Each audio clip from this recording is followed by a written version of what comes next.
The silent trap. The discovery. The research vessel Valdres moved through the empty void like a silver needle threading through black silk. Commander Zeph Coral stood on the bridge, his tall frame casting long shadows under the dim blue lights. His people, the Centauri, were known throughout the galaxy for their pride and their advanced technology. They feared nothing in the dark between stars. "Another boring patrol," Coral muttered, his forearms crossed behind his back. "The Council wastes our time in these dead zones." Science officer Nira Velm looked up from her console. Her people, the Aquarians, had gills that fluttered nervously when they sensed danger. Right now, those gills were perfectly still. "Sir, we're approaching the boundary of human space, or what used to be human space." Communications officer Jorik Thane, barely past his first year of service, turned from his station. His bovine features showed excitement. "Commander, I'm picking up something on long-range sensors. It's unusual." Coral's interest sparked. "Define unusual, Officer Thane." "It's a ship, sir. Adrift. No power signature, no heat emissions. It appears to be human in origin." Jorik's voice carried the enthusiasm of youth. "The design is old, maybe 50 cycles. Definitely pre-war." Naira's gills fluttered once. "Sir, perhaps we should report this to command and continue our patrol. Human vessels from that era could be unpredictable." Coral laughed, a sound like grinding metal. "Unpredictable. The humans have been silent for decades. Their empire crumbled, their colonies abandoned. What threat could a dead ship pose?" He moved to the main display.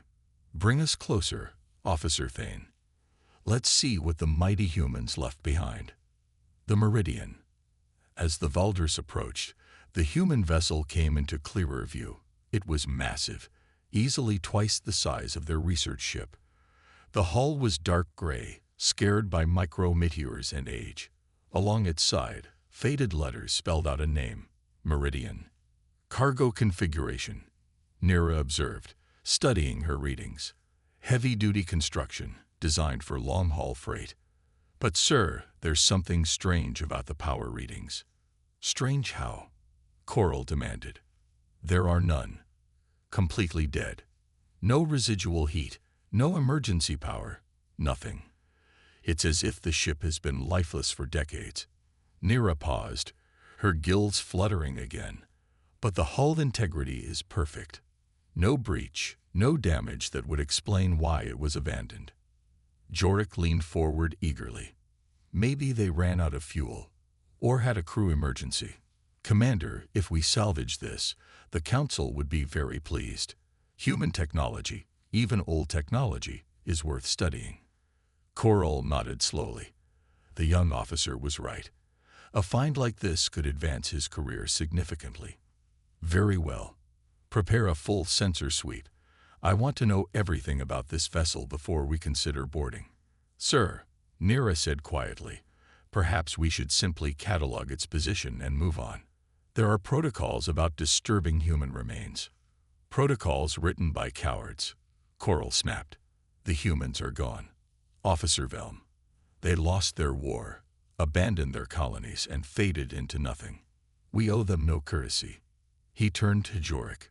"Begin the scan." The fatal mistake. Jorik's hands danced over his console with practiced efficiency. "Initiating deep scan now, sir. This will take several minutes to penetrate the hull completely." The scanning beam reached out from the Valdres, invisible to the naked eye, but powerful enough to peer through solid metal. It touched the Meridian's hull, penetrated the outer layers, and began mapping the interior. For a moment, nothing happened. The scan proceeded normally, revealing empty corridors, vacant cargo bays, and silent machinery. Jorik frowned at his readings. "Sir, the interior is completely empty. No cargo, no crew, no bodies. It's like they just left." "Perhaps they did," Coral said. "Continue the scan. Check for any valuable technology or materials we can salvage." That's when it happened. Deep inside the Meridian, In a chamber so heavily shielded it had appeared to be part of the hull itself, something responded to the scanning beam. A single light, red as blood, flickered to life. On the Valdris, Jorik's console chirped. "Sir, I'm detecting a minor power signature. Very faint, but it's there." "From where?" Nira asked, her gills beginning to flutter rapidly. "I'm not sure. It's moving. The signature is moving through the ship's systems." Jorik's voice carried the first note of concern. "Wait, that's impossible. There's no power source, no fuel, nothing to generate." The lights on the Valdris flickered. "What was that?" Coral demanded. "Unknown, sir. Our power grid is stable. Maybe just a fluctuation." But Jorik's voice betrayed his uncertainty. The lights flickered again, longer this time. Then the main display showed something that made everyone freeze. The Meridian had a light. Just one, a small red glow visible through what must be a viewport. "That ship is not dead," Nero whispered. "The awakening." As they watched, more lights began to appear on the Meridian. Not the warm glow of normal ship operations, but cold, predatory gleams that seemed to pulse with malevolent intelligence. The derelict vessel was waking up. "Cut the scanning beam," Coral ordered. "I'm trying, sir." Jorik's voice cracked as he frantically worked his controls. "The system isn't responding. It's like something is holding the connection open." On the main screen, the Meridian slowly began to turn. Its movement was deliberate, purposeful. It was orienting itself to face the Valdris directly. "Sir," Nira said, her voice barely above a whisper, "I'm reading massive power spikes throughout our ship. Systems are activating without commands. It's as if something is taking control." The communications array crackled to life. Static filled the bridge, and then, through the white noise, came a sound that froze their blood. It was breathing. Slow, mechanical, but unmistakably breathing. "Who is this?" Coral shouted into the comm. "Identify yourself." The breathing stopped. Silence stretched for long seconds. Then a voice spoke, calm and cold. "Scanning protocol detected. Species: Xanthari, Aquarian, Bovary. Threat assessment: moderate. Response: containment and study." The voice was human, but there was something wrong with it. It was too precise, too measured, like a machine trying to sound alive. "This is Commander Zeth Coral of the Galactic Research Council," Coral announced. "You are in violation of salvage laws. Identify yourself immediately." Identity: Meridian Guardian Protocol. Status: active. Mission: protection of human interests through adaptive response. The voice paused. "Your scan has been classified as hostile reconnaissance. Defensive measures are now in effect." Systems compromised. Without warning, every system on the Valdris began behaving erratically. Navigation displays showed impossible readings. Life support cycled between extremes. Artificial gravity fluctuated, making the crew stumble and grab for support. "It's in our systems," Jorik shouted over the chaos. "Whatever that thing is, it's invaded our computer core." Nara worked frantically at her station, trying to isolate their main systems. "I'm reading viral code propagating through our networks. But it's not like any virus I've ever seen. It's learning, adapting to our defenses faster than we can implement them." The lights on the bridge began to strobe in patterns that hurt to look at. The patterns seemed almost hypnotic, designed to disorient and confuse. Coral realized with growing horror that they were dealing with something far beyond their understanding. "Emergency protocols," he commanded. "Isolate all systems, shut down non-essential functions, prepare for emergency evacuation." "Sir, the isolation protocols aren't working. The infection is spreading through hardwired connections, through systems that should be completely separate." Nira's gills were fluttering so rapidly they were a blur. "It's as if this virus was specifically designed to counter our technology." On the main screen, the Meridian continued its slow turn. As it moved, they could see more details of its construction. What they had taken for standard cargo bay doors were actually weapon ports. What looked like sensor arrays were targeting systems. The entire ship was a weapon, disguised as an innocent freighter. By the void, Coral breathed. It's a trap. The whole thing is a trap. The hunter revealed. The voice spoke again, and this time it seemed to come from every speaker on the ship simultaneously. Scanning of Meridian Guardian vessels is prohibited under Human Colonial Defense Act. Section 47. Violators will be detained and studied to improve future defensive measures. Human Colonial Defense Act. Nero whispered. But the human colonies fell decades ago. They abandoned everything. Abandoned. The voice carried what might have been amusement. No. Sleeping. Waiting. Learning. Your species, like many others, assumed silence meant weakness. You were incorrect. Jorik was desperately trying to regain control of his station.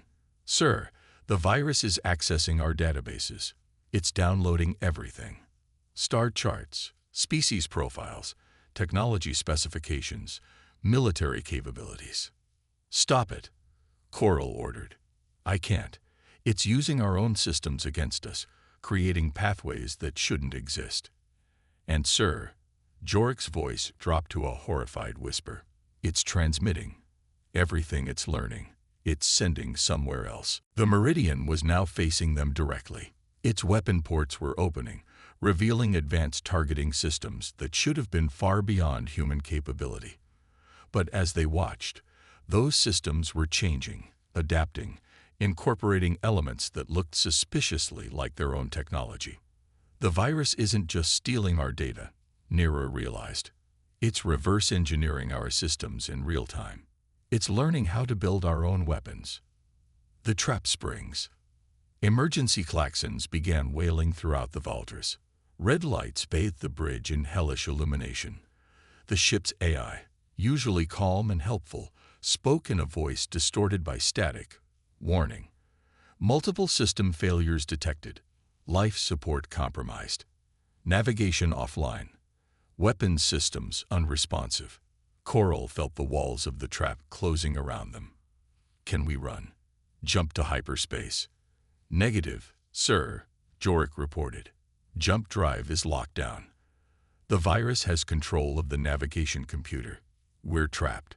Through the chaos, the calm human voice continued. Do not resist. Cooperation will result in more comfortable study conditions. Your species' biological and technological distinctiveness will be added to our database. Resistance is futile and will result in discomfort. Study conditions. Nero's voice was sharp with fear. What does it mean by study? Their answer came as a beam of energy lanced out from the Meridian. Not a weapon, but some kind of scanning ray far more powerful than anything they possessed. It struck the Valdres, and immediately their ship's systems began to behave even more erratically. It's performing a molecular-level scan, Nero reported in horror. It's cataloging every piece of technology on our ship, every biological sample, even analyzing our genetic structures. The beam intensified, and suddenly crew members throughout the ship began collapsing. Not dead, but unconscious, overcome by some kind of mural dampening field. On the bridge, Jorik swayed and fell to his knees. What's happening to them? Coral demanded, though he too was beginning to feel dizzy. Sedation field, Nero managed, fighting to stay conscious. It's putting us to sleep. We're going to be specimens. The revelation. As consciousness faded, Coral heard the voice one final time. Specimen collection complete. Beginning detailed analysis. Note: Xanthari neural patterns show elevated aggression indices. Recommend enhanced containment protocols. Aquarian physiology demonstrates interesting adaptation to pressure differentials. Bovary genetics show potential for enhanced agricultural applications. The last thing they saw before the darkness took them was the Meridian extending mechanical arms, preparing to dock with their ship.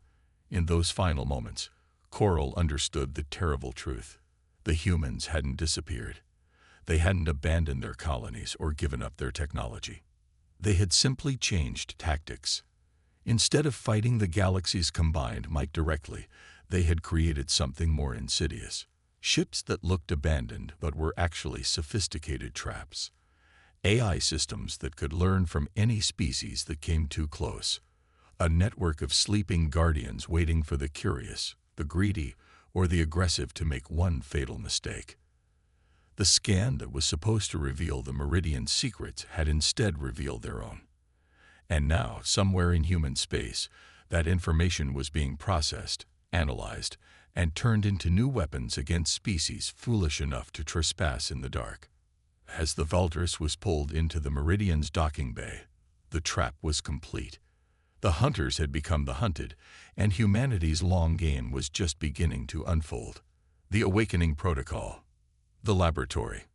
Commander Zeth Coral awoke in a cell that hummed with alien technology. The walls were smooth metal, featureless except for the soft blue glow that emanated from within the material itself. He tried to move and discovered he was restrained by invisible forces, not bonds he could see or feel, but something that simply prevented his muscles from responding fully to his commands. "You are conscious," the familiar voice observed. "Good. Consciousness is required for optimal data extraction." Coral looked around desperately. Through a transparent barrier, he could see other cells. Nera was in one, her gills fluttering weakly as she struggled against similar restraints. Young Jorik was in another, his eyes wide with terror as mechanical arms moved around him, taking measurements and samples. "What do you want from us?" Coral demanded. "Information. Biological data. Cultural patterns. Technological specifications. Your species made contact with human assets. Understanding your capabilities is necessary for future defensive planning." The voice paused. "Do not be concerned. The process is rarely fatal." "Rarely." Coral's voice cracked despite his efforts to remain composed. Previous subjects had survival rates of approximately 73%. However, techniques have been refined since initial testing. Current projections suggest survival rates approaching 87%. The casual way the entity discussed their fate chilled Coral to his core. But more disturbing was the implication. There had been previous subjects. How many other ships had fallen into these traps? Earth. 6 months earlier, Dr. Elena Vasquez stood before a massive display showing the galaxy's spiral arms. Red dots marked the positions of humanity's hidden guardianships. There were hundreds of them, scattered throughout space, that other species considered empty or worthless. "The Meridian Guardian is in position," she reported to the assembled council. "All systems are green. The trap is ready." Admiral Marcus Chen nodded grimly. His weathered face bore the scars of humanity's war for survival. "And you're certain this will work, Doctor?" "The simulations are promising," Elena replied. "Any species that attempts a deep scan of one of our guardian vessels will trigger the protocol. The AI will learn their technology, catalog their biology, and transmit the data back to us.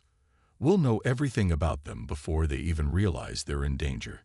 And if they try to fight back?" asked General Harrison Webb, the military representative. Elena's smile was cold. The protocol was designed by studying every major species in the galaxy. It knows their weaknesses before they do. Fighting back will only accelerate the learning process.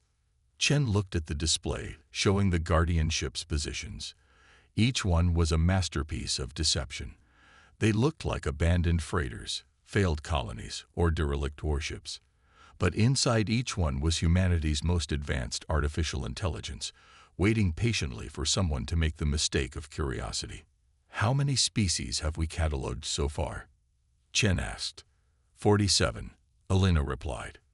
"The Thakari were first, 8 months ago. Then the Centauri Collective.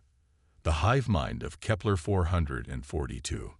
Each time, the protocol learns more, becomes more sophisticated."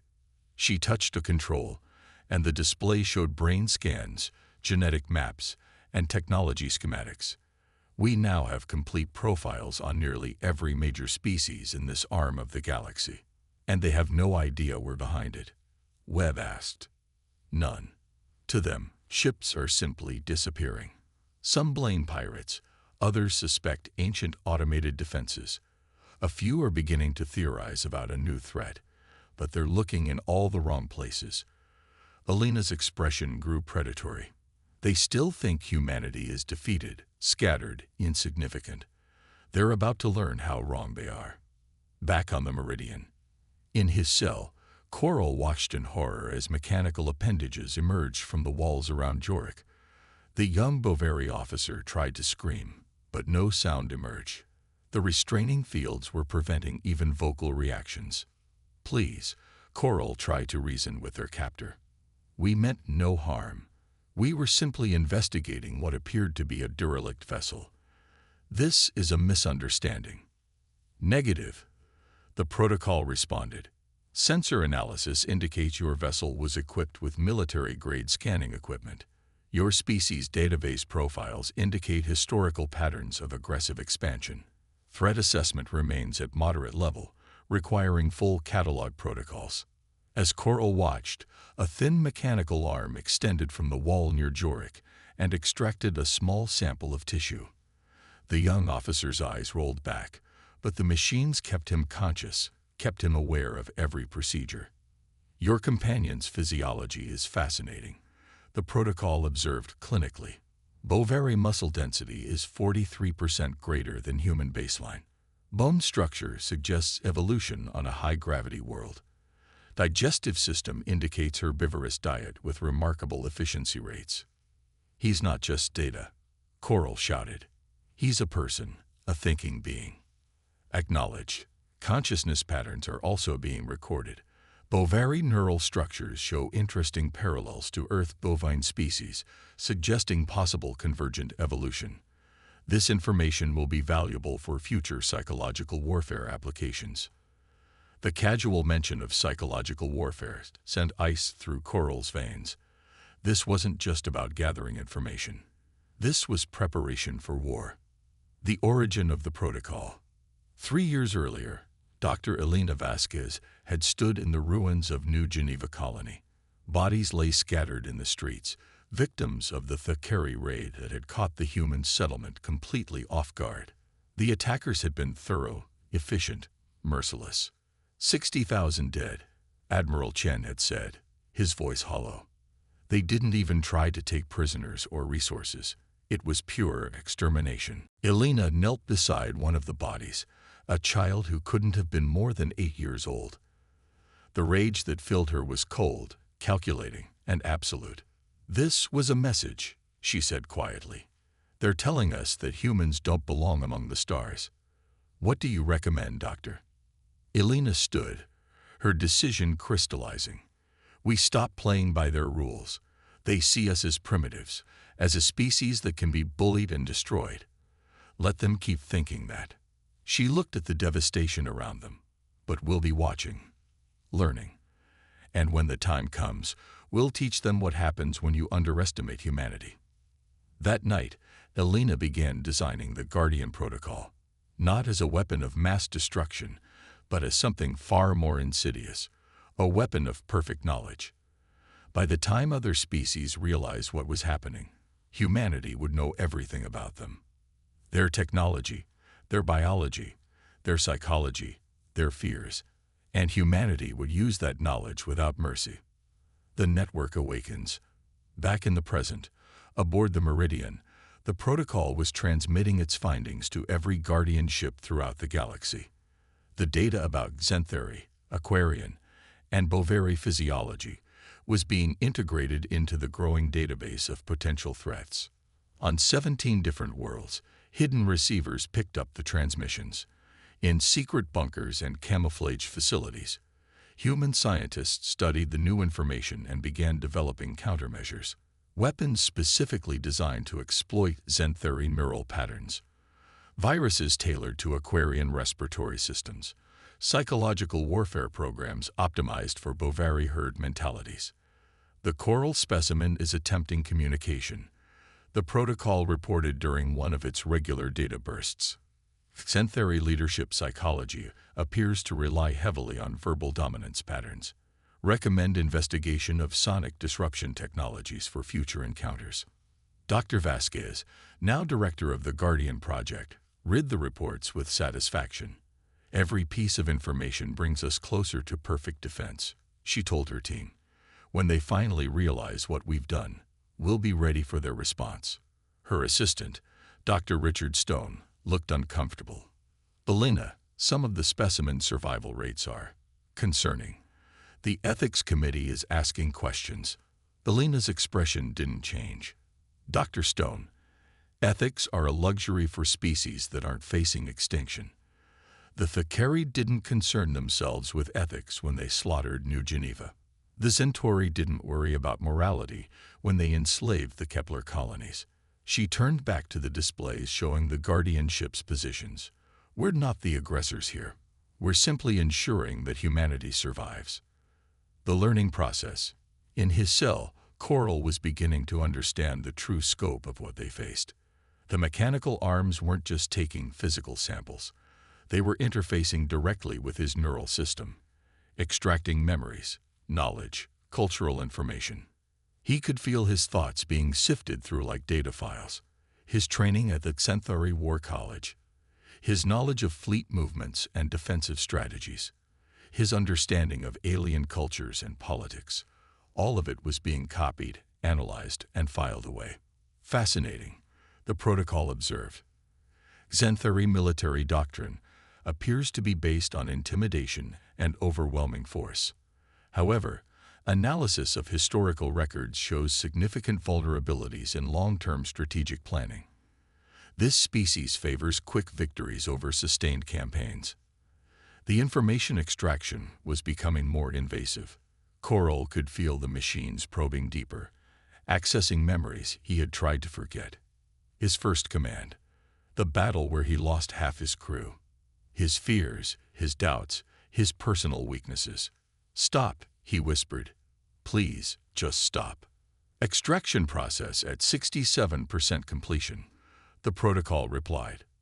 Psychological profile indicates subject is experiencing distress, adjusting neural dampeners to maintain optimal extraction conditions. Through his growing haze, Coral caught glimpses of what was happening to his crewmates. Mira was barely conscious, her Aquarian physiology being pushed to its limits as the machines mapped every aspect of her biology.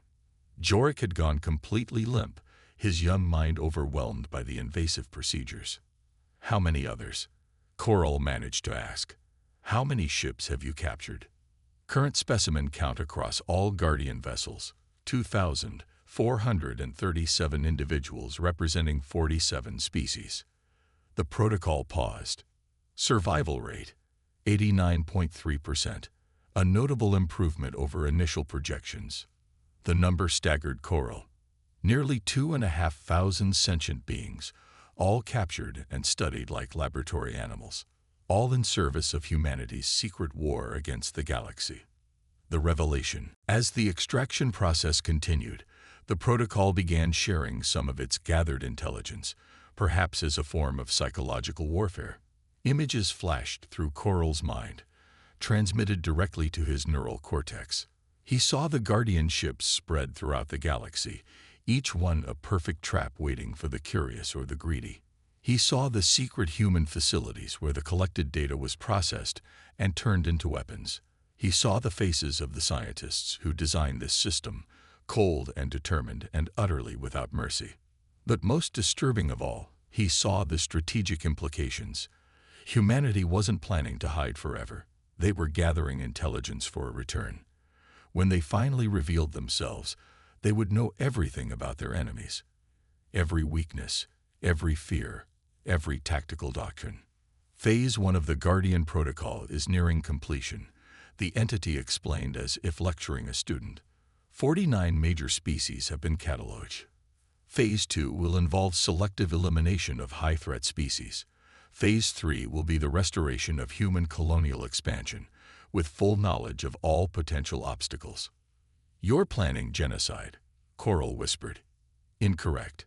We are planning survival. Human analysis indicates that peaceful coexistence with aggressive species is not sustainable long-term. Historical precedent suggests that diplomatic solutions inevitably fail when one species views another as inherently inferior. The protocol paused, and when it spoke again, there was something almost like emotion in its voice. Humanity tried peaceful expansion. We offered trade, cultural exchange, mutual cooperation. The response was New Geneva. The response was the Kepler massacres. The response was the systematic extermination of human colonies throughout the Outer Rim. Images flashed through Coral's mind. Human children running from Thakari soldiers. Aquarian slavers dragging human colonists into containment ships. Centauri commanders laughing as they ordered the bombardment of civilian settlements. You taught us that peaceful species do not survive, the protocol continued. We have learned this lesson well. Now we will teach it to others. The message. As the extraction reached 90% completion, Coral felt something changing in his mind. The protocol wasn't just taking information anymore. It was leaving something behind. A message burned directly into his neural pathways. He would remember everything. The capture, the torture, the revelation of humanity's grand strategy. He would remember it with perfect clarity, unable to forget or dismiss it as a nightmare. And he would carry that knowledge back to his people, because he was going to be released. Extraction complete, the protocol announced. Subject specimens have provided valuable data for Guardian database. Survival probability indicates 97% chance of full recovery. The restraining fields around Coral faded. Feeling returned to his limbs, and he staggered to his feet. Around him, his crew mates were also being released. Mira gasped and clutched her throat, her gills working frantically. Jorik curled into a ball, whimpering softly. "You're letting us go?" Coral asked, unable to believe it. Affirmative. Live specimens serve multiple purposes. First, survival rates help refine extraction procedures for future subjects. Second, released subjects carry information back to their species. The protocol paused. Third, psychological impact of survivor testimony creates fear and uncertainty among potential threats. Coral understood. They weren't being freed out of mercy. They were being turned into weapons themselves. Living messages that would spread fear throughout the galaxy. Every species would know that humanity was watching, waiting, learning. The return. The Valdres systems came back online gradually, restored to full functionality by the same intelligence that had subverted them. As they undocked from the Meridian, Coral looked back at the human vessel. It was already returning to its dormant state, becoming once again a perfect trap for the next curious exploration ship. "Commander," Nira said weakly from her station, "what do we tell Command?" Coral stared at the view screen as the Meridian faded into the darkness. The message burned in his mind, impossible to ignore or forget. Humanity wasn't defeated. They were preparing. And when they finally revealed themselves, they would be ready for anything the galaxy could throw at them. "We tell them the truth," he said finally. "We tell them that humanity never died. They just learned to be patient." He activated the long-range communications array.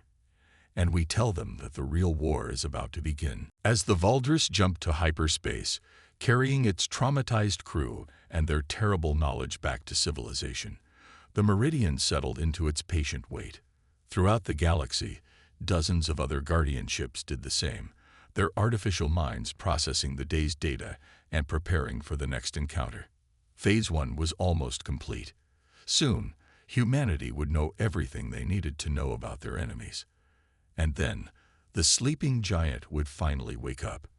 The galaxy had forgotten what humans were capable of when they felt threatened. They were about to remember.